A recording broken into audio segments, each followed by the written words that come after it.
왜 우리나라가 지금 중국에 대한 대중국 수출이 자꾸 떨어지느냐? 이거는 우리나라가 수출을 못해서라기보다는 중국이 원래 한국이 전략적으로 수출의 전략 품목으로 삼고 있었던 산업의 대부분을 중국에서도 전략적으로 보고 있기 때문이고 그렇죠. 그 중에서도 대부분을 다 내재화하고 싶기 때문에 이왕이면 국산 그리고 심지어는 국산 쓸 때마다 인센티브를 준다든지 정책 자금을 준다든지 법인세를 면제해 준다든지 뭐 이런 식으로 혜택을 주니까 사실 중국 시장에서 한국의 제품들이 점점 경쟁력을 잃어갈 수밖에 없는 겁니다. 이거는 한국만의 문제가 아니고 사실 일본도 겪는 문제고 그리고 독일도 겪는 문제고 뭔가 제조 입국을 해서 대중국 수출을 했었던 많은 제조 입국들 그리고 제조 업체들이 공통적으로 겪고 있는 구조적인 문제입니다.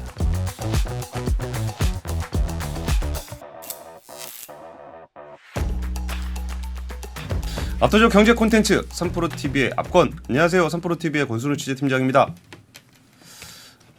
요즘에 반도체 산업에 이슈들이 많아요. 근데 좀 내용이 어렵습니다. 그래가지고 이게 무슨 내용인가 이해하기도 좀 어려운데 오늘 몇 가지 주제를 좀 꼽아봤습니다. 일단 중국 화웨이가 메이트 60에서 7나노를 만들었다. 못 만든다며. 그때 진화러번드 장관 와가지고 이거 없지라고 얘기하려고 그랬더니 여기 있지롱 하면서 내놓은 모습을 보면서 야 이거 지금 반도체 전쟁이 어디로 가고 있는 거지? 라는 얘기들을 많이 하게 됐습니다. 그래서 반도체 전쟁의 업데이트를 위해서 오랜만에 성균관대 권석준 교수님을 모셨습니다. 안녕하십니까? 네, 안녕하십니까? 힘든 걸음 해주셔서 감사합니다. 감사합니다. 요즘에 찾는 분들 많으시죠? 예, 그렇습니다. 어디서부터 얘기를 시작하면 좋을까요? 지금 말씀하신 이제 중국의 화웨이 이야기부터 하는 게 좋을 것 같습니다. 예, 그럼 화웨이가 메이트 60을 만들었는데 7나노 아니냐? 그 7나노 맞습니까 그거? 맞습니다. 기본적으로 7나노가 아니면 만들 수가 없는 그런 공정을 채택하고 있고요. 그리고 그냥 7나노도 아니고 이제 TSMC가 2018년에 공개했었던 N7, 트리플 F 혹은 아니면 더블 F 같은 그런 7나노 전용 공정을 거의 그대로 카피한 공정입니다. 근데 그게 7나노인지 아닌지는 이렇게 보면 알아요? 뭐 예를 들어서 리버스 엔지니어링을 하고 칩을 이제 구해가지고 실제로 단면 사진 찍고 그리고 이제 폼팩터가 어떻게 되고 그들 사이에 절연체는 어떤 머티리얼이 들어갔고 이런 것들을 이제 다 분석을 해보면은 대략적으로 그런 대부분의 수치들이 일치한다는 것은 그거에 최적화된 설계의 논리를 따라갔다는 거기 때문에 그것만 보더라도 이게 대략적으로 어느 레퍼런스를 따라한 것인지는 추정할 수가 있습니다. 근데 사실 그 이전에 SMIC가 14나노 할 때도 야 저거 안 되는 거 아니야? 뭐 EUV 장비, 그러니까 네덜란드의 그 ASML이 만든 EUV 장비가 없으면 그 뭐 10나노 언더로 가는 거는 이제 불가능하다. 뭐 그것 때문에 미국에서 중국에 그걸 막은 거잖아요. 네네네. 그냥 만들 수 있는 건가요? 테크니컬리 기술적으로 꼭 EUV가 7나노 공정에서 필요했던 것은 아닙니다. 예를 들어서 지금 말씀드렸던 TSMC의 N7 트리플 F나 더블 F 플러스 같은 공정 같은 것들은 초기에 1세대 공정 자체는 DUV 리서그래피만 가지고도 실현을 했습니다. 심지어 양산 레벨에서도 DUV 리서그래피만 가지고도 실현을 했었죠. 그런데 이제 권 기자님 말씀하신 것처럼 이게 그냥 단순히 EUV로 그러면 할 수 있는 건데 왜 이걸 또 DUV를 가지고 하는 것인가? 생각해 본다 그러면은 DUV를 한 번만 해서는 거의 불가능한 일이고요. 예. DUV를 여러 번 이것을 이제 우리는 멀티 패터닝이라고 하는데 이런 멀티 패터닝을 이용해야지 EUV에서 한두 번에 끝날 수 있는 정도의 수준의 공정의 퀄리티를 겨우겨우 달성할 수 있는 셈인 거죠. 그러니까 기술적으로는 가능하지만 굉장히 난도가 높고 시간이 많이 걸리고 그다음에 공정의 수율이 떨어질 수밖에 없는 구조적인 한계를 가지고 있다. 이렇게 볼 수 있겠습니다. 제가 뭐 정확하게 이해했는지는 모르겠지만 어렵긴 한데 만들 수는 있다. 네, 그렇습니다. 그러면은 그냥 만드는 건가요? 어렵지만 했다는 거는 앞으로 그러면 중국 반도체는 미국의 어떤 반도체 장비가 없이도 그냥 얼마든지 효율적으로 저렴하게 반도체를 만들 수 있다는 건가요? 일단은 이 기술이 왜 하필이면 이 시점에 그리고 양산 레벨에서 가장 큰 고객으로 왜 처음에 이 SMIC가 화웨이를 내세웠는지에 대한 의도부터 좀 파악을 할 필요가 있겠습니다. 예. 사실은 이제 SMIC, 중국말로는 중심거지라 부르는 중국의 대표적인 파운드리 회사가 7나노 공정 자체를 개발한 건 작년입니다. 2022년 7월에 이제 우리가 흔히 얘기하는 일종의 이제 비트코인 칩을 전용으로 만들고 있는 그런 미네르바라는 팹리스 회사가 주문한 칩을 일종의 테스트 개발을 하면서 생산하는 건데 그때도 썼던 것이 이제 앞서 말씀드렸던 1세대 DUV 멀티 패터닝 TSMC의 기술인 그냥 N7 그 트리플 F를 따라한 거였고요. 다만 이것이 이제 양산 레벨로 가기 위해서는 그만큼의 큰 손이 필요했는데 그 큰 손으로 화웨이를 낙점을 한 건데 사실은 SMIC가 화웨이를 낙점했다기보다는 화웨이가 SMIC를 낙점했다고 보는 게 맞습니다. 왜냐하면 화웨이가 이미 올해 상반기만 하더라도 SMIC가 자기하고 별로 상관이 없는 회사임에도 불구하고 무려 100억 달러를 투자를 해왔고 100억 달러. 네, 공정 장비와 모든 그런 공정의 프로세스, 제너레이션들을 다 업그레이드하는 데다가 투자를 한 거죠. 그렇기 때문에 어떻게 보면 화웨이와 SMIC의 이런 파트너십은 예견이 됐던 일이고요. 화웨이 입장에서도 지금 이제 중국 바깥에 있는 파운드리, 예를 들어서 TSMC나 삼성 파운드리를 이용하기가 어려운 상황이기 때문에 예. 어쩔 수 없이 SMIC의 파운드리를 이용할 수밖에 없습니다. 다만 이제 화웨이가 이렇게 낙점이 된 이유 중에 하나가 하필이면 정확히 3년 전부터 미국 정부의 대화웨이 핀포인트 제재가 시작이 됐기 때문이죠. 예, 예. 근데 그 3년의 시간 동안 화웨이가 죽지 않았다. 그리고 사실 화웨이만 죽은 게 아니고 중국 반도체 전체를 죽이려고 했습니다만 미국이 그렇게 죽이려고 했습니다만 결국 죽지 않았다라는 것을 상징적으로 보여주고 싶었던 겁니다. 그것도 이제 화웨이를 통해서. 그런데 이제 지금 권 기자님 말씀하신 것처럼 그러면 겉으로 보기에 결국은 미국의 지난 3년간의 이런 기술적 제재 그리고 무역의 제재가 딱히 실효성이 없었던 것 아닌가. 예, 예. 심지어 오늘 이제 며칠 전에 나왔던 미국 상무부 장관인 라만드 장관의 인터뷰에서도 이 상황이 좀 우려스럽다. 생각보다 좀 심각하다. 이런 이제 얘기들이 나오고 있기 때문에 미국이 당황하고 있는 것 아닌가. 이제 이러한 관측들도 나오는 것은 사실입니다. 그런데 이 속내를 가만 들여다보면은 이 7나노 공정을 DUV 리서그래피를 하는 것 자체가 가능할지는 몰라도 그 이후 그리고 심지어는 7나노 자체에서도 이 지속 가능성을 담보하기는 굉장히 어렵습니다. 예를 들어서 앞서 말씀드린 것처럼 이 7나노 공정 자체의 원래의 그 레퍼런스가 TSMC에 있다고 말씀드렸잖아요. 예, 예. 근데 TSMC도 1세대 7나노 공정을 DUV 리서그래피 더 정확하게 말씀드리면 SAQP라고 합니다. 그런 SAQP를 가지고서 한 것은 사실인데 예. 결국은 7나노 이후에 7나노 2세대 공정이나 5나노 공정, 4나노 공정, 3나노 공정으로 가면서부터는 DUV 멀티 패터닝 기술을 이제는 버렸습니다. 그 이유 중에 하나가 결국은 수율 싸움이었기 때문에 그런데 시장에서 추정했었던 7나노 공정, 즉 TSMC의 초창기 7나노 공정의 수율은 한 85% 정도의 이제 수율을 가지고 있다고 추정을 했었는데 예.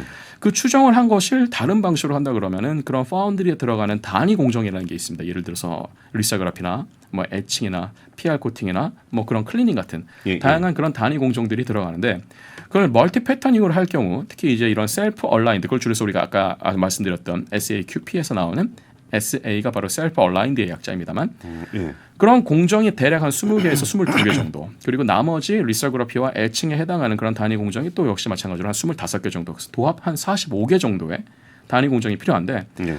각 공정의 수율을 굉장히 정확도를 굉장히 잘 관리한다고 하더라도 항상 통계적으로 오차가 0.2%에서 0.5% 정도 납니다. 예. 그러면은 한 공정이 완성도는 99.8%에서 99.5% 정도 되겠죠. 그런데 그렇다면 이것을 우리가 수학적으로 계산해 본다면 0.995 혹은 0.998을 45승, 50승을 한다고 생각해 보십시오. 그럼 대략적으로 70% 후반에서 90% 초반 사이에 수율이 나옵니다. 그러니까 한 공정에서는 99.5%가 나오더라도 이 공정 수가 늘어나면 늘어날수록 전체 수율에서는 거의 70%까지 떨어져 버린다는 거죠. 물론 여기서 이제 가정을 할 때는 각각의 단위 공정이 다 독립 사건이다라는 가정을 하는 거죠. 그래서 곱하기로 이것을 넘어가는 건데 한두 번 정도 하는 것은 큰 수율에 어떤 영향을 미치지 않을 겁니다. 근데 이 전 공정에서 수십 개의 단위 공정이 누적이 되는 순간 아무리 각 공정의 정확도를 0.몇 % 단위로 통제한다고 하더라도 결국은 이 확률의 저주를 피할 수는 없게 되는 것이죠. 그래서 이제 아까 말씀드린 시장의 이런 추정치와 그리고 이렇게 수학적으로 계산한 추정치가 어느 정도는 비슷한 범위 내에 있기 때문에 그러면 과연 TSMC가 이런 80% 혹은 70% 후반 정도의 수율을 가지고서 DUV 리서그래피의 멀티 패터닝을 계속 가져갈 것이냐라는 생각을 했을 때 TSMC 입장에서 봤을 때는 이게 별로 경제성이 딱히 매력적인 방식은 아니었던 거죠. 근데 그러면은 아까 지금 DUV 같은 경우가 이제 단위 공정이 굉장히 늘어나면서 이렇게 아무래도 이게 할 일이 많아지면은 실수가 생길 확률도 높아지는 거니까. 그렇습니다. 그러면은 EUV 장비를 쓰면은 더 이게 공정이 줄어들게 되는 거예요. 훨씬 줄어들게 되는 거죠. 앞서 말씀드렸던 DUV 리서그래피의 멀티 패터닝이 도합 한 45개 정도라 그런다면 예. EUV 같은 경우에는 10개에서 15개 내외로 끝납니다.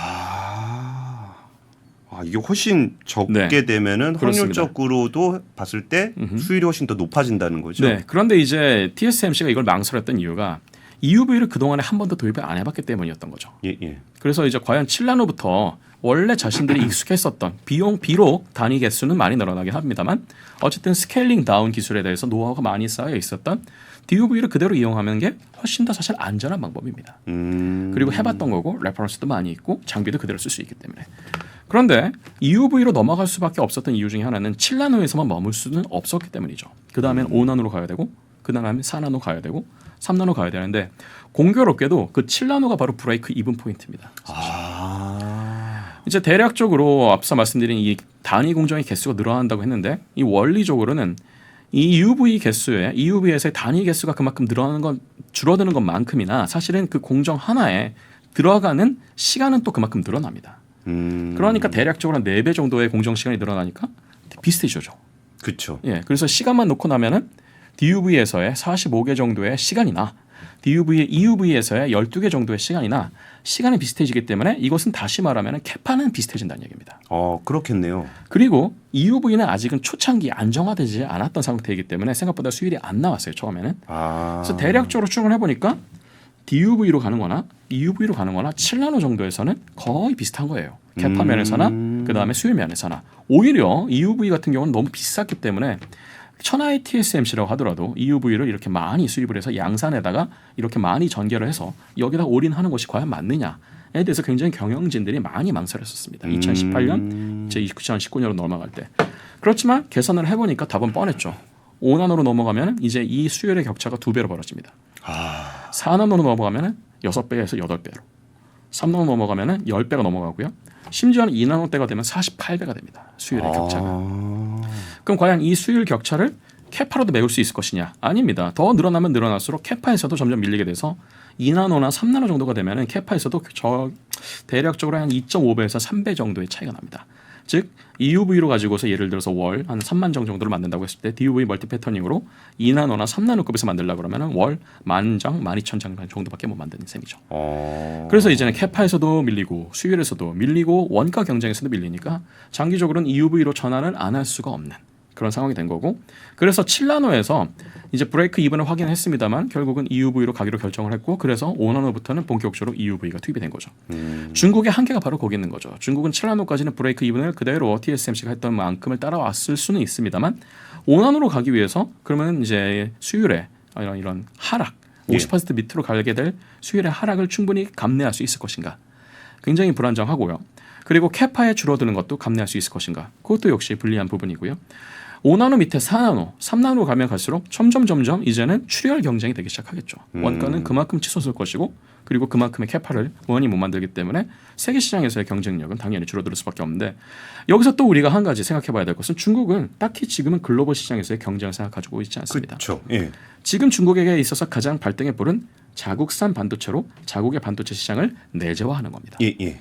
그러니까 세계 시장은 지금 당장 생각할 필요 없고, 세계 시장에서 경쟁하기 위한 원가 경쟁력도 지금 당장은 큰 문제가 아니다.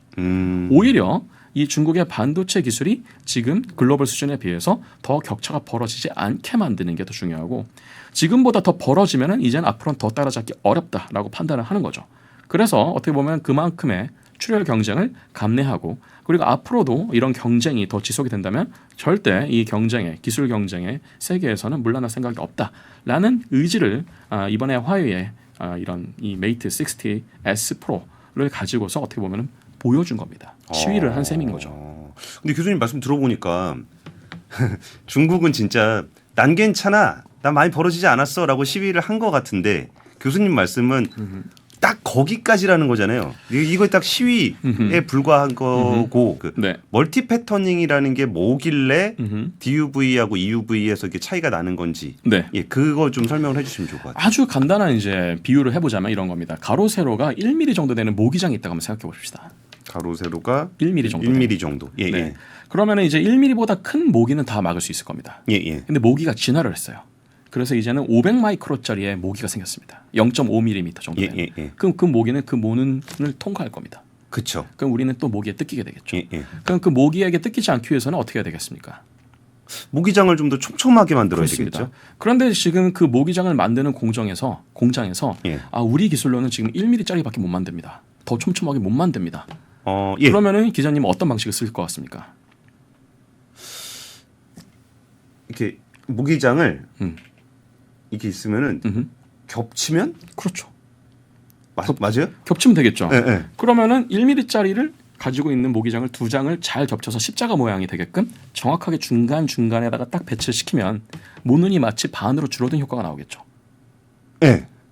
만약에 그러면 300mm짜리 모기가 생겼다. 그럼 어떻게 하면 되겠습니까? 3개를 겹치면 될 겁니다. 예. 100mm짜리는요. 10개를 겹치면 되겠죠. 근데 그거를 이게 정확하게 가운데다 맞춰야 되는 거잖아요. 그게 되게 중요하죠. 핵심을 굉장히 잘 짚으셨습니다. 그것을 반도체 공정에서는 얼라이먼트라고 합니다. 얼라이닝이라고 합니다. 즉 위치 맞추기, 방향 맞추기 이게 굉장히 중요합니다. 이거를 어느 정도 수준까지 해야 되냐면은 나노미터 레벨에서 이걸 컨트롤할 수 있어야 됩니다. 나노미터. 네, 그야말로 나노미터 레벨에서. 물론 뭐 진짜 1나노도 틀리면 안 된다 이런 건 아니고요. 어느 정도 허용되는 오차는 있습니다만 그야말로 이제 나노미터 레벨에서 이 얼라이먼트를 해줘야 되는데 이 얼라이먼트를 예를 들어서 광학적으로 하는 방법이 있고요. 그리고 이제 미리 우리가 최종적으로 만들고자 하는 패턴을 이제 생각을 해서 그 패턴을 남기게끔 어떻게 보면은 미리 정해진 만큼만 PR을 코팅해서 PR을 부분적으로 깎고 다시 또 PR을 올리고 애칭하는 방식으로 여러 번 셀프 얼라이먼트를 시키는 공정이 들어갑니다. 근데 그 공정이 굉장히 많은 시간을 잡아먹는 거죠. 그래서 이게 멀티 패턴용으로 갈 때 이런 단위 공정이 늘어나는 주된 주범 중 하나가 이 셀프 얼라이먼트 공정에서 너무 많은 공정이 소요가 된다는 것이 문제입니다. 그렇게 하고 나서도 문제입니다. 셀프 얼라이먼트를 한번 할 때마다 그만큼의 또 PR이 들어가고 또 얼라이닝 해야 되고 하는 문제들이 생기니까 그만큼의 또 리서그래피, 리서그래피, 애칭이 그대로 따라갑니다. 그러다 보니까 결국은 리서그래피, 애칭 같은 것들이 사실은 굉장히 비용을 많이 잡아먹는 단위 공정 중에 하나거든요. 원가가 상승할 수밖에 없습니다. 또 하나가 우리가 지금 이제 모기장 비율을 쓰긴 했습니다만 모기장은 상대적으로 얼라이먼트하기 굉장히 쉬운 방식입니다. 근데 그래요? 회로는 굉장히 복잡하잖아요. 뭐 예를 들어서 휘는 부분도 있고 분기되는 부분도 있을 거고 합쳐지는 부분도 있을 테겠죠. 가다가 끊기는 부분도 있고 그렇습니다. 근데 그런 것들을 정확하게 얘기하려고 그러면은 이제는 예를 들어서 모기장이 이제는 가로 방향으로만 작성된 것도 있고 세로 방향으로만 만들어진 것도 있는데 그것들의 얼라이먼트를 하는 것 과정에서 무슨 문제들이 생기냐면은 필요 이상으로 많이 깎이는 부분도 생기고요. 그리고 그렇게 많이 깎이다 보면은 표면이 울퉁불퉁해지는 문제들도 생깁니다. 근데 그렇게 울퉁불퉁해지는 문제들이 생기고 나면 무슨 문제들이 생기냐면 거기에다가 이제 우리가 절연막을 입히고 금속 배선을 입히고 뭔가 이제 3차원으로 뭔가 적착을 하고 뭔가 만들고 패키징을 하는 과정에서 또 후공정에서 수율이 또 떨어집니다. 전공정에서도 수율이 떨어지고 후공정에서도 수율이 떨어지고 그래서 종합적으로 수율이 떨어질 수밖에 없는 것이 지금 이제 현재 우리가 얘기하고 있는 멀티 패터닝 방식입니다. 사실 그래서 멀티 패터닝 방식에서도 쿼드러플 패터닝까지는 그래도 어느 정도 할만하다. 그래서 SAQP 이런 얘기는 많이 나오는데 그러면 옥토 패터닝이 어떠냐? SAOP. 뭐 심지어는 이제는 이제 SA라고 부를 수도 없는 그야말로 이제는 뭐 10개 이상, 20개 이상의 얼라이먼트를 기술적으로는 가능하겠죠. 그렇지만 이제 모기장을 우리가 아무리 잘 겹친다고 하더라도 사람이 손으로 이걸 겹친다고 한다고 했을 때 하는 것에는 정밀도에 한계가 있을 수밖에 없겠죠. 그렇죠. 얼라이먼트도 사실 마찬가지입니다. 아무리 정밀한 그런 얼라이먼트가 있다고 하더라도 결국은 수 나노미터 이내의 정밀도의 한계를 넘어갈 수는 없습니다. 결국은 그래서 우리가 흔히 생각하는 게 LE 반복이라고 하는데요. 리서그래피 애칭, 리서그래피 애칭. 그래서 이제 LE2라 그러면 LE를 2번 반복했다. LE4라 그러면 이것을 4번 반복했다. 이런 얘기입니다. 근데 이걸 예를 들어서 우리가 쿼드러피라고 한다면 LE4가 되는 거죠. 그다음에 SA도 4가 들어가는 거고. 그런데 이제 이런 방식까지는 어느 정도는 기술적으로 가능하다는 것이 이제 많은 반도체 이런 팹 업체들의 어느 정도의 이제 공정 노하우가 쌓인 상태인데 이거를 수십 단계까지 해본 아마 팹들은 없을 겁니다. 뭐 있더라도 사실 이걸 양산 레벨에 적용할 만큼의 기술이 되진 않는다. 물론 만일의 경우를 대비해서 이런 노하우는 좀 이런 누적해 놓긴 했을 겁니다. 그렇지만 이것을 양산 레벨에 가져간다는 것 자체가 사실은 굉장히 비상식적인 이야기인 것이 앞서 말씀드린 것처럼 원가 문제도 있습니다만 할 때마다 시간이 그만큼 걸리고 그만큼의 또 비용이 걸리기 때문에 결국 캐파의 면에서나 원가 절감 면에서나 하등 좋을 것이 없는 방식이라고 볼 수 있겠습니다.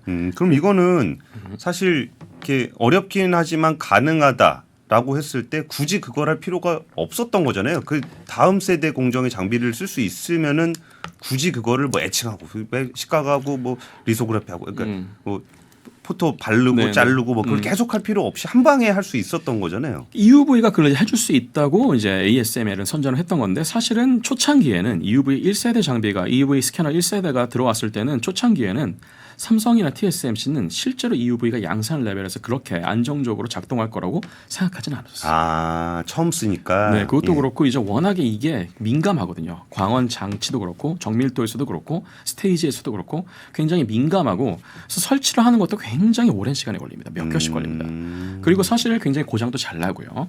그래서 이제 이게 과연 웨이퍼를 뭐 수만 장 정도까지 만들 수 있는 이런 대형 팹에 그야말로 몇 조를 들여서 이 리서그라피 스캐너를 배치하는 것이 맞느냐. 굉장히 그래서 많은 이런 경영진 내부에서도 많은 논란들이 있었을 거고 특히 TSMC에서는 아니 우리 이가 DUV를 가지고 여기까지 하러 왔는데 굳이 여기서 모험할 필요가 있겠습니까? 이런 어떤 의견들도 항상 있었던 거죠. 그렇지만 앞서 말씀드린 것처럼 이게 노드가 줄어들면 줄어들수록 결국 이 구조적인 격차를 극복한다는 것이 결코 쉬운 일이 아니고 결국은 인하는 안 할 거 아니잖아요. 예, 예. 그리고 뭐 나중에는 이제 옹스러운 레벨까지 갈 텐데 거기서 포기할 수는 없을 테니까 매를 맞더라도 지금 단계에서 먼저 맞는 게 낫다. 그래서 이제 7나노에서 결국은 아까 말씀드린 브레이크 이븐 포인트에서 분기가 되기 시작했다고 볼 수 있는 것이죠. 그러면은 7나노 그러니까 뭐 이렇게 비유해 주신 대로 설명을 해 보면은 이게 뭐 모기장을 이렇게 겹치게 해갖고 점점 구멍을 줄일 수는 있는데 딱 보아하니 이거 뭐 줄이는 거 어차피 한계가 있는 것 같으니까 아예 모기장 장비를 새로 만들어가지고 촘촘하게 만들 수 있는 장비를 만드는 거다. 정확하게 생각하셔야 잘 그 파악하셨습니다. 장비는 근데 미국 때문에 못 들어오게 되는 거잖아요. 그런 셈이죠. 그러면 이제 7나노 했으니까 뭐 나중에 어느 순간에 얼마를 들여서 만들었는지는 모르겠으나 5나노 반도체도 나올 수도 있는 거고. 뭐 제 생각에는 앞으로는 시간 문제라 생각합니다. 대략적으로 한 2024년 후반기나 2025년 상반기 정도에 또 리스크 프로덕션 제품이 나올 겁니다. SMIC에서. 근데 여기서 이제 우리가 주목해서 봐야 될 거는 그때쯤 됐을 때 이들이 내놓는 이 방식이 TSMC의 어떤 이 레퍼런스를 그대로 스케일링 다운한 방식이 될 것이냐 아니면 뭔가 그때부터 기술적인 분기가 일어날 것이냐를 좀 지켜볼 필요는 있습니다. 제가 여기서 중국의 어떤 이런 팹 기술을 우리가 함부로 오버 에스티메이트 해도 안 되고 언더 에스티메이트 해도 안 된다고 생각하는 이유 중에 하나는 중국도 이런 기술적 한계를 누구보다도 잘 알고 있어요. 그리고 중국이 아무리 돈이 많다고 해도 결국은 여기다가 화수분처럼 대부분의 돈을 쓸 수는 없기 때문에 결국은 어느 순간부터는 투자한 것을 회수하기 시작해야 됩니다. 예. 그런데 이렇게 마냥 비용이 지수함수적으로 치솟는 이런 구조적인 문제를 그냥 좌시할 수는 없겠죠. 예. 그렇기 때문에 무슨 문제가 생길 거냐면 무슨 어떤 기술적인 솔루션이 생길 거냐면 장비의 문제라면 장비를 국산화하겠다라는 시도를 분명히 할 겁니다. 예. 그중에서도 지금 가장 바틀력이 되는 게 아까 공 기자님 말씀하신 그 리서그래피 스캐너 부분이 되는 거잖아요. 특히 스캐너의 대부분의 장비는 제 생각에는 중국이 이미 한 60% 70% 정도는 국산할 수 있습니다. 문제는 광원과 파인 스테이지와 정밀 광학계입니다. 요 세 가지가 지금 중국이 넘을 수가 없는 주요한 바틀렉들인데 예.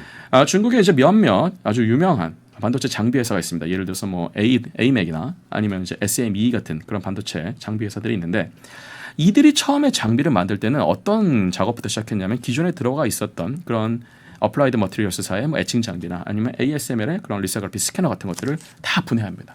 예. 그런 다음에 다시 조립하고 개조를 하고 자사가 만든 부품으로 대체하는 식으로 해서 캘리브레이션을 하고 테스트합니다. 그게 그냥 워낙에 좀 작은 시장이었으면 그렇게 하는 것 자체가 굉장히 큰 손해인데 중국은 큰 시장이고 뒤에 중국 정부가 이것을 굉장히 지원을 해주고 있기 때문에 얼마든지 이것을 테스트할 수 있는데 지금 이제 우리가 주목해 볼 수 있는 것 중에 하나는 EUV를 굳이 고집하지 않겠다고 한다면 EUV보다 더 파장이 짧거나 아니면 EUV의 광원 우리가 지금 얘기하고 있는 그런 어떤 주석의 마이크로 드라플릿으로부터 만들어질 수 있는 플라즈마의 그런 엑사이테이션에서 나올 수 있는 광원을 얻는 그 방식을 아닌 다른 방식 예를 들어 가지고 유기 플라즈마 방식이나 심지어는 가속기를 돌려가지고 만들 수 있는 아주 단파장의 전자기파 그중에서도 EUV 대역에 적합한 몇몇 광자들을 셀렉션하는 그런 방식들을 취할 가능성이 충분히 있는 거죠. 이게 다른 나라에서는 말도 안 된다. 이거는 뭐 도대체 무슨 이 EUV 하겠다고 포항 방사광 정도 되는 그런 가속기를 짓겠다? 말이 안 되잖아요. 근데 이들이 생각해 보면 어차피 EUV 리서그래피 요새 5천억이잖아. 예. 그럼 5천억이면 방사광 가속기 조그만 거 하나 짓거든요. 물론 이제 우리 생상으로는 뭐 예를 들어서 삼성 팹 정도 되는 옆에다가 포항 방사광 가속기를 하나씩 붙여야 된다는 게 사실 말이 안 되잖아요. 근데 중국은 why not 이런 모드인 겁니다. 그리고 그렇게 해서 뭔가 또 새로운 기술적 돌파구가 나온다면 그걸 더 작게 만들 수도 있을 것이고 훨씬 더 저렴하게 만들 수도 있겠죠. 왜냐하면 시장은 크니까. 그래서 저는 이게 이들이 5나노 이하까지도 갈 수 있느냐를 지켜보는 것하고 별개로 이들이 그 과정에서 얼마나 자국의 장비들로 이것을 내재화를 했는가 이것을 보는 것도 중요하다고 생각합니다. 그러니까 멀티 패터닝을 좀 더 해가지고 갈 수도 있고 그게 첫 번째 시나리오고. 비용은 늘어나겠지만 어쨌든 갈 수는 있으니까. 그렇죠. 그게 아니면은 EUV가 아닌 방식. 저는 뭐 상당 부분 못 알아들었는데 네네. 그 EUV가 아닌 방식으로 새로운 기술적인 것을 도입해서 그 4나노, 3나노의 장비를 국산화할 가능성도 있다. 맞습니다. 근데 그 EUV 장비를 만드는 것도 뭐 전 세계적으로 거의 불가능하다 그러는데 맞습니다. 나머지 기술들도 되게 어려우니까 못 하고 있는 거 아니에요? 맞습니다. 대표적인 게 아까 말씀드린 정밀 광학계 기술이죠. 특히나 이제 이런 정밀 광학계 기술은 EUV가 워낙에 파장이 짧기 때문에 이게 일종의 엑스레이 같은 느낌입니다. 우리가 엑스레이 맞으면 엑스레이가 반사됩니까? 뚫고 나가니까 다 뼈가 뚫고 나가거나 흡수돼 버리잖아요. 예, 예. EUV도 되게 비슷해요. 웬만한 거울에는 반사가 안 됩니다. 음. 다 뚫고 나가거나 흡수되거나. 그러다 보니까 무슨 문제가 생기냐면은 이게 빛을 발생한 다음에 그냥 이게 뽑는 게 아니고 얘네들을 몇 번 반사시켜서 한 곳에 모아야 됩니다. 그러려면 반사경이 필요하죠. 예. 근데 워낙에 파장이 짧으니까 반사경 표면이 어떻게 해야 되겠습니까? 굉장히 맨들맨들해야 되겠죠. 예, 예. 우리가 그것을 전문 용어로는 표면 거칠기라고 합니다. 서피스 러프니스라고 그러죠. 근데 그 서피스 러프니스가 수 옹스트롬 정도 돼야 됩니다. 굉장히 그야말로 거의 완벽한 플랫한 이런 형상이 이제 이루어져야 되고요. 제가 잘 몰라서 그러는데 네, 거울 이렇게 표면을 이렇게 정밀하게 보면은 안 평평하다는 말씀. 거칠거칠할 거예요. 아 그래요. 네네네. 근데 이제 우리 눈에는 안 보이죠, 물론. 그리고 이제 우리는 주로 가시광을 보기 때문에 가시광 파장보다 충분히 작은 정도의 거칠기, 뭐 수 나노미터 정도의 거칠기라고 한다면 사실 이미지를 만드는 데 있어서는 크게 영향을 받지 않을 겁니다. 문제는 EUV 리서그래피에 들어가는 파장, 전자기파의 파장은 13.5나노, 13.8나노 정도 되는 웨이브랭스를 가지고 있다고 그러는데 굉장히 작잖아요. 그러니까 표면의 거칠기가 1나노만 된다고 하더라도 이미 파장의 한 몇 퍼센트 되는 거예요. 그러니까 이제는 무슨 문제가 생기냐면은 고르지 못한 표면에서 반사가 난반사가 일어날 수도 있고요. 이런 거울을 한 장만 쓰는 게 아닙니다. 최소 7장에서 많게는 17장을 씁니다. 그러면 반사될 때마다 이미 한 번 반사될 때마다 반사가 100% 되는 것도 아니에요. 한 70% 정도 됩니다. 예. 근데 아까 말씀드렸던 수학을 또 이용해 봅시다. 한 번 반사될 때마다 그러면 70%가 살아남죠. 예, 예. 그럼 0.7 곱하기 내가 7장을 쓴다? 그럼 0.7에 7승. 예, 예. 17장을 쓴다? 0.7에 17승. 답은?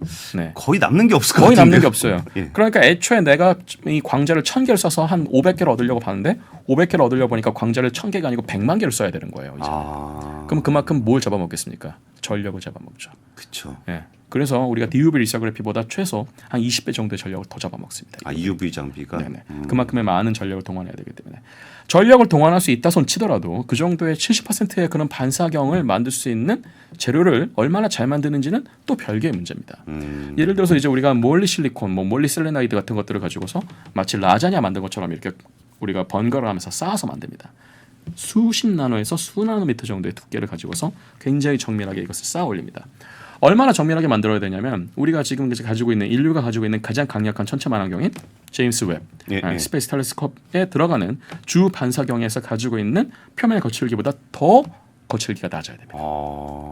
사실은 그 광학 장비를 만드는 회사가 이제 ASML의 파트너사인 독일의 칼자이스입니다. 근데 이제 그 칼자이스도 결국은 이제 광학계에서부터 시작을 해서 뭐 카메라도 만들고 뭐 다양한 이제 그런 광학 장비를 만드는 회사였는데 사실은 이제 이런 광학 장비를 만들 때 광학 소재를 얼마나 우리가 잘 가공하는지도 중요하고요.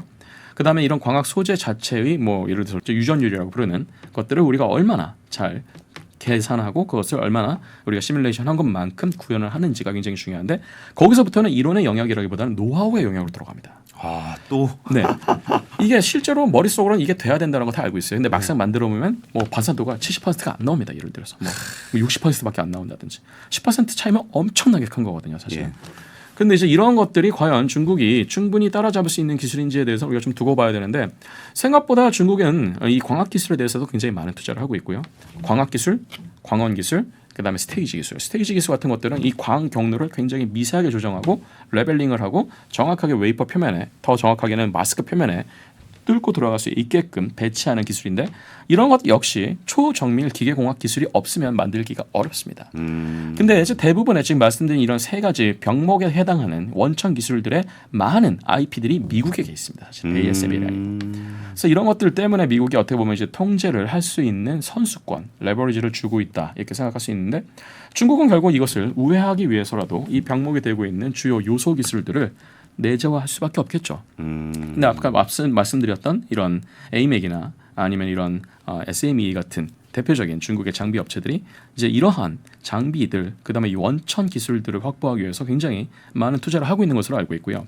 제가 작년 말에서 올해 초 사이에 봤었던 중국에서 나왔던 특허 중에 하나가 ASML이 만들고 있는 EUV 리서그래피의 1세대에 들어가는 그런 광학 장치와 굉장히 비유사한 구조를 가지고 있는 이제 그런 구조를 가지고 있는 리서그래피 특허를 받습니다. 이제 중국의 이제 이런 화웨이나 심지어는 뭐 이제 SMIC뿐만 아니고 화웨이 같은 회사가 그런 특허를 만들어요. 결국은 이제 무슨 것을 지금 타겟으로 하고 있는지가 조금씩 보이는 거죠. 그래서 중국의 입장에서 봤을 때는 결국 이것을 우회하기 위해서 뭐 아까 말씀드렸던 것처럼 그냥 이제 DUV를 계속하는 방법도 있겠습니다만 장기적으로 이들도 그 다음 세대의 리서그래피를 가는 방법을 생각하지 않을 수는 없겠죠. 그것을 이제 우리가 좀 지켜볼 필요가 있다 생각합니다. 그러니까 한 24년 하반기라든지 25년쯤에 5나노가 나오는지 보는 것도 하나 있고, 네. 그리고 그 5나노가 뭐 멀티 패터닝으로 했는지 아니면은 이제 그 EUV 장비를 만들었는지 아니면 EUV가 아닌 방식으로 새로운 길을 걷게 됐는지를 봐야 된다는 거죠. 네, 여기서 이제 이 방송 시청하시는 분들에게 한 가지 팁을 드리겠습니다. 이들이 이것을 DUV로 만들었는지 EUV로 만들었는지 구분할 수 있는 방법이 있습니다. 아 그래요? 네. 어떻게 구분하죠? 전자 현미경 이미지만 있으면 됩니다. 그런데 앞서 말씀드린 것처럼 EUV로 만든 거하고 DUV로 만든 거는 같은 패턴인데 겉으로 보면 굉장히 비슷해요. 예. 근데 이들의 단면 사진을 보면은 무슨 문제가 생기냐면 앞서 말씀드린 것처럼 이 셀프 얼라인을 하면은 이 셀프 얼라인을 한 흔적이 반드시 남습니다. 근데 그 셀프 얼라인에서 그 얼라인이 된 영역 바로 그 주변의 바운더리에 약간의 이렇게 움푹 들어간 것들이 한 주기로 따진다 그러면은 보통 한 1, 2나노 정도의 주기를 가지고서 이렇게 우리가 영어로는 언줄레이션이 생긴다 그러는데 그런 언줄레이션의 흔적이 반드시 보입니다. 그 언줄레이션의 흔적이 수직 방향, 수평 방향이 같이 있으면은 이것은 DUV를 쓴 겁니다. 이게 없이 거의 평탄하게 돼 있으면은 EUV를 쓴 겁니다. 야, 그러니까 이제 그때쯤에 5나노가 나왔을 때 우리가 아이고 깜짝이야, 큰일 났네 할 것이 아니라 이걸 멀티 패터닝으로 했다 그러면은 그렇게까지 놀랄 필요는 없는 거잖아요. 어차피 수율도 안 나오는 거니까. 어떻게 보면은 이제 업계에서 본다면 참 인간 승리했다 이렇게 볼 수 있을 겁니다. 엉망이 깎는 근데 노인처럼. 그걸 제가 이걸 우습게만 볼 수 있는 게 아닌 게 그렇게 할 만한 모티베이션이 있고 그렇게 할 만한 자본이 있었다는 얘기가 되는 거니까요. 그리고 그만큼의 기술 노하우가 분명히 또 쌓였을 겁니다. 제가 걱정하는 거는 이렇게 멀티 패터닝 기술을 가지고도 이들이 노하우를 쌓고 나서 7나노 이하를 굳이 고집하지 않고 10나노 이상의 레거시 파운드리에다가 이 기술이나 노하우나 자본을 투입할 경우 이들은 10나노 이상의 파운드리 영역의 시장을 다 먹게 될 가능성이 높습니다. 그 레가시 반도체 쪽을 정말 잘 만들어서 정말 단가 싸게 하고 누구나 예를 들어서 제가 이제 어떤 아주 범용 사운드 카드를 만드는 어떤 회사의 사장이라고 생각해 보겠습니다. 근데 그 사운드 카드에 들어가는 것은 예를 들어서 DSP 칩 같은 것들이 들어가거든요. 아날로그 신호로 들어오면 그것을 디지털 신호로 바꾸고 디지털 신호를 적당히 신호를 트래핑해갖고 얘네들을 처리할 수 있는 그런 칩들이 들어가는데 거기에 들어가는 칩은 7나노 이하급의 그런 첨단 공정이 사실 필요가 없습니다. 뭐 예를 들어서 뭐 28나노 공정만 가지고 하셔도 얼마든지 좋은 그런 칩을 만들 수가 있는데 굳이 이것 때문에 대만에 가서 막 7나노 쓰겠다고 할 필요가 없는 거죠. 예. 그러면 충분히 28나노짜리 공정을 만약에 쓴다 그러면은 대만의 TSMC도 물론 28나노를 하는데 이제는 중국에서 그 정도의 자본이나 노하우를 가지고 중국 현지에다가 SMIC 혹은 SMIC와 비슷한 그런 대형 파운드리가 생태계를 만들고 규모의 경제를 이룩하잖아요. 그러면 이제 TSMC 반값에 해주겠다 그러는 거죠. 그러면 이제 한국이나 일본이나 대만이나 중국에 있는 수많은 그런 팹리스 회사들 그리고 산업용 반도체를 만들고자 하는 그런 수요들을 다 먹을 수 있습니다. 지금 그렇지 않아도 약간 걱정되는 것 중에 하나가 2021년, 2022년부터 한 가지 조짐이 보이는 것 중에 하나가 지금 말씀드린 10나노 이상급, 10나노 이하급이 아니고 예. 10나노 이상급의 이 파운드리에 대해서 중국의 점유율이 점점 높아지고 있고 특히나 중국의 점유율이 10에서 20나노 사이에 약간 박스권에 있을 거라 생각하는데 그것이 점점 넓어지고 있어요. 그 말인즉슨 이제는 10나노 이상 영역에서는 중국의 이 파운드리가 어떻게 보면은 중국 중심의 생태계를 넘어서 이제 글로벌 이 레가시 파운드리 영역에서의 시장의 주도를 가져갈 가능성이 충분히 높다는 것을 의미하는 겁니다. 여기서 제가 걱정이 되는 게 이런 겁니다. 제가 이제 지난 1년 동안 다양한 업계에 계신 분들을 많이 만나봤는데 반도체하고 별로 상관이 없을 것 같은 그런 업계, 예를 들어서 무슨 화장품 업계나 예. 뭐 엘리베이터 업계나 중화학공업 업계나 석유화학공업 업계나 무슨 건설업이나 이런 쪽이 있잖아요. 예. 이런 쪽 업계에 계신 분들이 반도체 산업에 굉장히 관심이 많으세요. 그래서 그냥 예. 맨 처음에는 그냥 이분들이 반도체 산업에 관심이 많으시구나 정도 생각했는데 알고 봤더니 이분들은 자신들이 가지고 있는 원래 해왔던 이 비즈니스의 업력을 한 단계 업그레이드하기를 바라시고 계세요. 예. 그럼 예를 들면 이런 겁니다. 우리가 이제 중화학공업, 제가 이제 화학공학에 있는 사람인데 중화학공업은 뭐 전통적으로 우리가 흔히 얘기하는 뭐 석유화학공업이나 아니면 뭐 이런 정유시설이나 아니면 뭐 이런 이제 거대한 화학공장 이런 것들을 이제 우리가 흔히 생각하잖아요. 그런데 이런 것들은 결국은 앞으로는 이런 신재생 에너지로의 전환 그리고 이제 탄소 중립의 어떤 이런 경향 때문에 앞으로는 점점 사양 산업이 될 가능성이 높습니다. 예. 그러면 이것을 한 가지 이제 우회할 수 있는 방법 중에 하나가 이 거대한 화학공학 단지 컴플렉스를 일종의 전기 화학 단지로 바꿀 수 있는 방법이 있어요. 전기화학이요? 네네. 왜냐하면 예를 들어서 전기화학이라는 것은 그야말로 전기 에너지를 이용해갖고 포텐셜 차이를 만들어놔서 그것에 걸맞는 전기화학 반응을 이용해서 예를 들어서 뭐 에탄올도 만들고 뭐 폴리머도 만들고 뭐 이런 식으로 가는 겁니다. 이것을 이제 옛날에는 석유를 원유를 수입해서 이것을 우리가 증류탑에서 크래킹을 해서 분자량에 맞게끔 각각의 탄소 화합물을 만들었던 게 옛날 방식인데 이렇게 석유를 쓰는 게 점점 사양 산업이 되잖아요. 예. 그럼 반대로 지금 대기 중에 좀 우리가 문제 삼고 있는 CO2를 수집을 해서 아주 쓸만한 화합물로 만드는 요새 이것을 우리가 e-fuel 사업이라고 하죠. 일렉트로닉 퓨얼 사업이라고 하는데 문제는 이렇게 일렉트로닉 퓨얼 사업을 하려고 했을 때 생각보다 여기에 굉장히 많은 계산량이 들어갑니다. 화학 공정을 제어하는데도 물론 많은 계산량이 들어갑니다만 거기보다 훨씬 더 많은 계산량이 들어가는데 그거에 걸맞는 칩이 필요해요.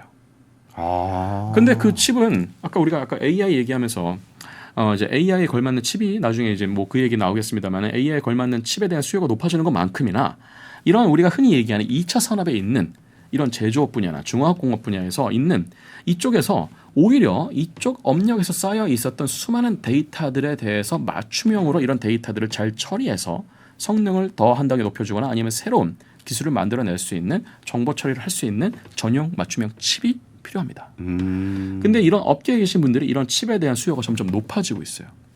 또 한 가지 예를 들어볼까요?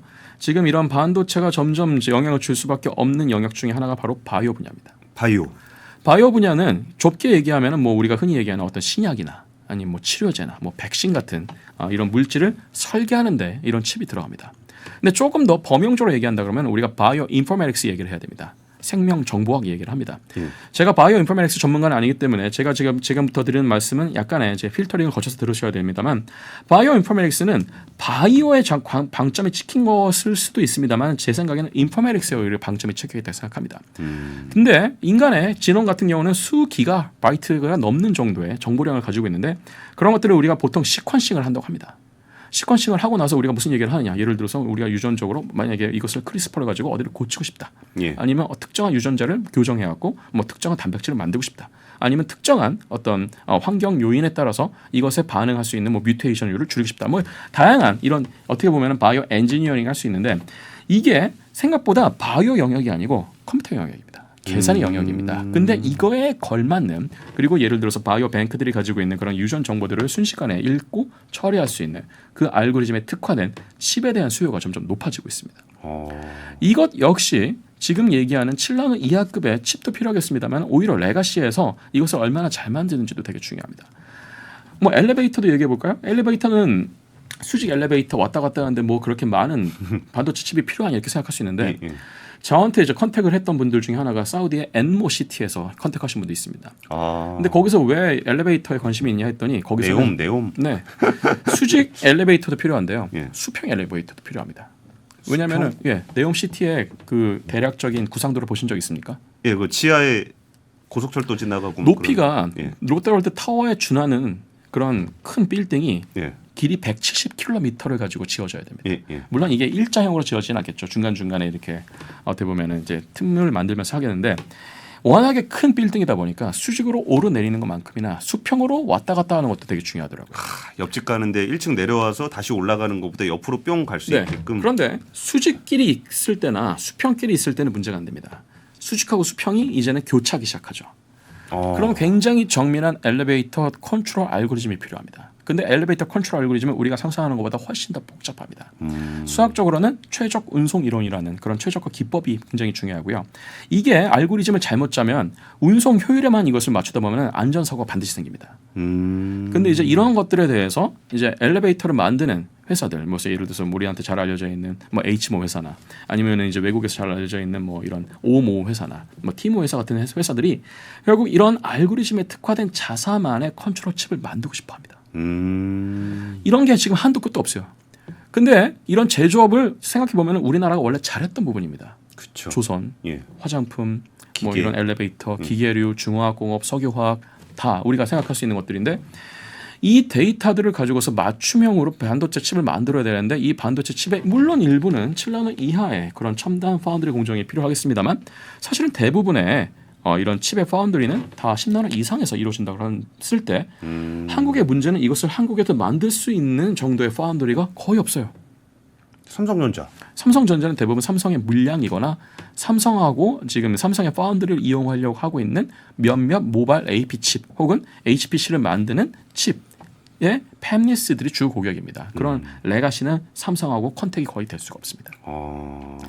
TSMC는 이제 삼성하고는 달리 워낙에 파운드리 중심이었으니까 물론 10나노 이하도 많이 합니다만 10나노 이상을 하는데 TSMC가 2022년 초반부터 좀 고객사들에게 압박을 하기 시작했어요. 어떤 압박을 하냐면 되도록이면 좀 비싼 파운드리 써달라. 왜냐하면 여기서 우리가 현금 흐름을 만들어내야 되니까. 그리고 TSMC의 고민 중에 하나가 결국 그겁니다. 예전에도 자신들이 원했던 방식으로 비즈니스 해왔는데 생각보다 10나노 이하 영역으로 가면 갈수록 카펙스가 너무 높아져요. 예.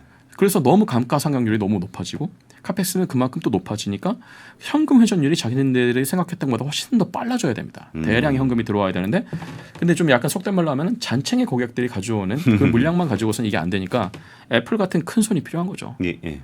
그런데 이제 TSMC 입장에서는 뭐 10나노 이상을 하긴 하는데 그냥 이건 어떻게 보면은 있는 장비 아까우니까 돌리는 수준이지 여기서 뭔가 의미 있는 수익을 뽑아내겠다는 수익은 뭐 사실 아닙니다. 그럼 이제 그 밑에의 생태계를 먹을 수 있는 게 대만의 뭐 UMC 같은 파운드리가 예. 되겠죠.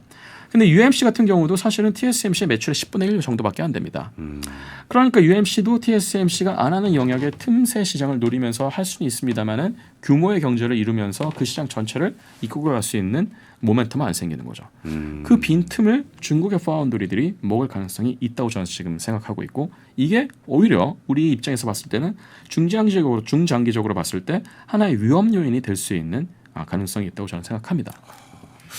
알겠습니다. 우리는 보통 그 첨단 반도체 쪽에서 워낙 그 서방 세계를 중심으로 반도체 첨단 기술이 워낙 발전을 했으니까 이거를 과연 중국이 따라올 수 있을 거냐에만 관심을 가지고 있지만 그 레가시 공정, 옛날 공정 우리는 뭐 그냥 있는 기술이라고 생각해서 투자하고 있지 않았던 분야에서도 새로운 반도체 수요가 많이 생겨나고 있고 여기에 대규모 설비가 깔릴 경우에 중국이 이 시장을 장악하면 이것도 꽤 큰 위협이 될 수 있다. 그리고 그 제조업 자체의 헤게모니가 중국으로 넘어갈 수도 있다는 거죠. 그렇죠. 예. 근데 재밌는 것은 그 제조업을 워낙 잘했던 나라들이 한국, 예. 일본, 독일인데 OECD가 조사한 바에 따르면 지금 중국 제조 2025나 이런 중국의 제조업 내재화 정책에 의해서 가장 피해를 보는 국가들도 이 세 나라입니다. 그렇죠. 왜? 중국에서 내재를 하려고 하는 그 제조업 분야와 이 새 공업 입국이 하고 있었던 제조업 분야가 굉장히 많은 부분에서 맞아요. 오버랩이 됩니다. 예. 왜 우리나라가 지금 중국에 대한 대중국 수출이 자꾸 떨어지느냐? 이거는 우리나라가 수출을 못해서라기보다는 중국이 원래 한국이 전략적으로 수출의 전략 품목으로 삼고 있었던 산업의 대부분을 중국에서도 전략적으로 보고 있기 때문이고 그렇죠. 그 중에서도 대부분을 다 내재화하고 싶기 때문에 이왕이면 국산 그리고 심지어는 국산 쓸 때마다 인센티브를 준다든지 정책 자금을 준다든지 법인세를 면제해 준다든지 뭐 이런 식으로 혜택을 주니까 사실 중국 시장에서 한국의 제품들이 점점 경쟁력을 잃어갈 수밖에 없는 겁니다. 이거는 한국만의 문제가 아니고 사실 일본도 겪는 문제고 그리고 독일도 겪는 문제고 뭔가 제조 입국을 해서 대중국 수출을 했었던 지난 20년 정도 대중국 수출을 해서 큰 돈을 벌었었던 많은 제조 입국들 그리고 제조 업체들이 공통적으로 겪고 있는 구조적인 문제입니다. 아, 이게 반도체만 얘기 들었을 때도 꽤나 위협적으로 느껴졌는데 거의 모든 산업에서 반도체가 중요해진다라는 얘기는 이쪽을 장악하게 되는 중국이 내재화를 다 해버리면 우리는 사실 중간재 팔고 막 그랬었던 건데 물론 이제 이렇게 2차 산업 자체의 헤게모니가 넘어가는 문제는 있습니다만 또 2차 산업 자체가 반도체만 있다고 바로 다 업그레이드 되는 건 아니고요. 그 수많은 데이터들을 맞춤형으로 처리할 수 있는 또 AI 반도체가 그만큼의 어느 정도의 좀 페어링을 해줘야 되는데 예. 중국의 고민은 레가시를 어느 정도는 이제 차지할 수 있을지 모르겠습니다만 여전히 첨단 반도체에서는 기술 격차가 너무 나고 있고 글로벌 시장을 논하는 것은 언감생심이고 자국 시장에서도 이게 지금 내재화가 충분히 안 되고 있다는 게 중국의 입장에서 봤을 때는 가장 지금 큰 고민거리가 될 겁니다.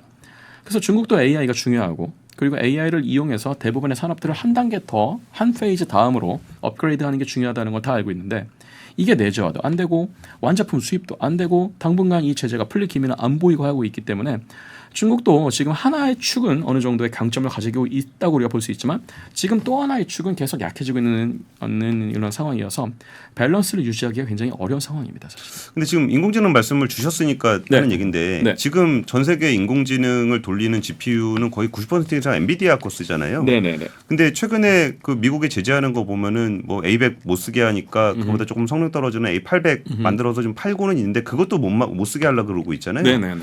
그러면 사실 인공지능을 돌릴 수 있는 가장 중요한 반도체가 GPU인데 이게 엔비디아 GPU가 안 들어가면은 중국도 그 인공지능을 못 하는 건가요? 뭐 저는 그렇게 보지는 않습니다. 아까 말씀드렸던 것처럼 중국에는 뭐 이런 화웨이나 아니면은 SMIC만 있는 게 아니고 굉장히 많은 CPU나 GPU를 만들고자 하는 팹리스 업체들이 많이 있습니다. 예를 들어서 뭐 룽손이나 뭐 바이런 같은 업체들이 대표적인 업체들인데 이들 업체들은 예를 들어 가지고 맨 처음에는 ARM, 영국의 ARM을 이용해서 이제 우리가 이제 이 사람들이 이제 만들고자 했었던 로직 반도체를 설계를 했었고 그리고 이제 실제로도 CPU를 만들고 GPU를 만들기도 했었습니다. 예. 근데 이것들도 결국은 코어의 집적도가 높아질 수밖에 없기 때문에 또 파운드리에서 병목 현상이 걸리는 건 사실입니다. 설계 능력은 있는데 제조 능력이 없다고 보는 게 맞을 겁니다. 아. 다만 이제 이 제조를 그러면 굳이 칠란으로 써야 되느냐? 그러지 말고 좀 다른 방식으로 할 수 없겠는가? 뭐 예를 들어서 우리가 아무리 뭐 이제 엔비디아가 하고 있는 것처럼 뭐 A100나 H100를 만드는 것처럼 뭐 예를 들어 가지고 GPU 코어를 그야말로 이제 수천 개, 뭐 수만 개를 집적을 해갖고 만드는 방법도 있겠습니다만 사실은 여기서 이제 우리가 한 가지 주목해야 될 것 중에 하나가 사람들이 이제 AI 반도체를 만든다고 얘기할 때 다 GPU만 얘기를 합니다만은 GPU는 동작 속도가 생각보다 빠른 반면에 사실은 그것을 뒷받침을 해야 하는 메모리들은 항상 동작 속도가 느립니다. 예, 예. 그래서 GPU 코어가 아무리 발전한다고 하더라도 메모리가 충분히 병행적으로 발전하지 못한다면은 오히려 메모리에서 병목 현상이 걸리게 됩니다. 예, 예. 그래서 사실은 이제는 GPU를 얼마나 잘 설계하고 잘 집적하고 잘 생산할 수 있는지도 중요한데 그거하고 페어링이 될 수 있을 만한 고성능의 메모리들이 얼마나 또 잘 같이 옵티마이즈 돼서 만들 수 있느냐가 중요한데 중국은 지금 이제 이 메모리 제조 그리고 코어 제조 관점에서 제한이 걸려 있는 상황이라는 게 지금 가장 큰 문제가 되겠죠. 사실은 이제 메모리도 마찬가지인데 우리가 보통 메모리는 대부분 다 커머디티 반도체, 즉 우리가 범용 반도체라고 부르는 디램. 그렇죠. 네. 그래서 이제 다 소품종 다량 생산이죠, 대량 생산이죠. 그래서 그야말로 이제는 얼마나 많이 그리고 얼마나 싸게 잘 만드느냐가 관건이었는데 앞으로의 이 D램 중에서도 이제는 일부 시장은 다 HBM으로 조금씩 잠식이 되기 시작할 겁니다. 아, 왜냐하면 HBM. 예. 기가바이트당 원가로 따졌을 때는 그냥 범용 DR, 뭐 예를 들어서 이제 LPDDR이나 뭐 GDDR에 비해서 이제는 HBM 같은 경우는 뭐 적게는 2배에서 많게는 심지어는 8배, 9배까지도 단가가 비싸져요. 그만큼 이제 가치가 높아진다는 얘기죠. 그러면 이제 D램 만드는 업체들 입장에서는 고민이 되는 거죠. AI가 뜨는 건 알겠는데 그래서 이제 HBM을 만들어야 되는 건 알겠는데 HBM을 만들면 만들수록 그만큼 이제 HBM의 이 생산 캐파를 많이 할당을 해줘야 되거든요. 예, 예. 그러면 이제 HBM을 훨씬 단가로 봤을 때 훨씬 비싸다면 HBM으로 가는 게 맞는데 HBM에 너무 이 생산 캐파를 많이 쓰다 보면 오히려 DRAM 시장에서의 점유율이 떨어집니다. 근데 DRAM에서는 점유율을 지키는 게 굉장히 중요합니다. 왜냐하면 그 점유율에 비례를 해서 그 시장을 움직일 수 있는 동력이 생기거든요.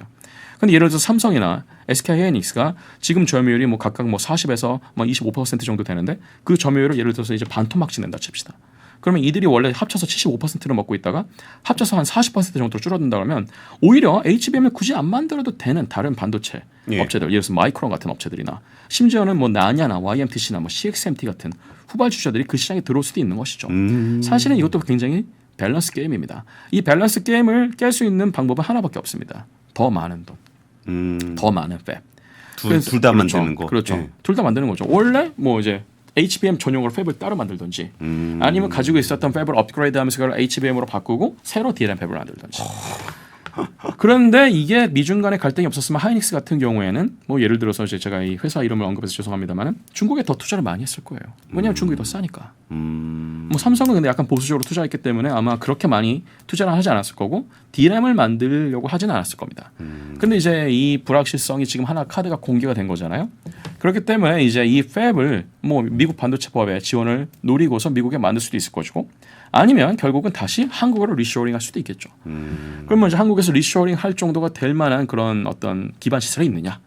에너지, 예를 들어서 에너지도 이제는 제가 말씀드리는 에너지는 전력인데 예. 이 전력도 이제는 우리가 화력 발전이나 원전에서만 이제 가져올 수가 없어요. 그렇죠. 예를 들어서 이제 신재생 에너지에서 가져와야 되는데 그러면 뭐 충남이나 수도권 남부에 충분한 그런 신재생 에너지 공급원이 있느냐? 사실은 아직은 많이 부족하거든요. 그렇죠. 예. 이러한 것들이 이제 좀 한국에서 차세대 팹을 그만큼의 주도를 하고 그 다음에 이렇게 분기가 될 수 있는 이런 인공지능 전용 메모리 시장에서도 먹고 원래 기존의 DRAM 시장도 먹고 하는 식으로 전략을 가져갈 수 있을 만한 기반이 될 수 있느냐가 바로 이 시점에 지금 달려 있습니다.